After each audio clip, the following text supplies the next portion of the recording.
पश्चिम बंगाल राजकीय भविष्य. मेदिनी ज्योतिषात देश राज्याचे भविष्य, गोचर ग्रह, सूर्य संक्रमण, चंद्राची अवस्था व क्रूर सौम्य ग्रहांच्या प्रभावावरून पाहिले जाते.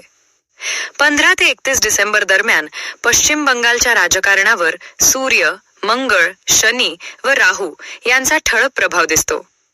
या कालखंडात सूर्य धनु राशीत प्रभावी असल्याने प्रशासन, केंद्र राज्य संबंध आणि धोरणात्मक निर्णय चर्चेत राहतील. केंद्र सरकारकडून काही कडक संदेश किंवा निर्देश येण्याची शक्यता असून त्यावर राज्य सरकारची आक्रमक भूमिका दिसू शकते. मंगळाचा उग्र प्रभाव आंदोलने, मोर्चे, विद्यार्थी व कामगार संघटनांच्या हालचाली वाढवू शकतो.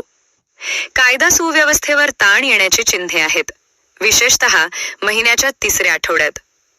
शनीचा स्थिर पण कठोर प्रभाव सत्ताधाऱ्यांना जबाबदारीची आठवण करून देईल. जुने निर्णय, प्रलंबित चौकशी किंवा प्रशासनातील त्रुटी पुन्हा समोर येऊ शकतात. विरोधकांकडून टीका तीव्र होईल. मात्र शनीमुळे दीर्घकालीन स्थैर्यासाठी काही सुधारक पावलेही उचलली जातील.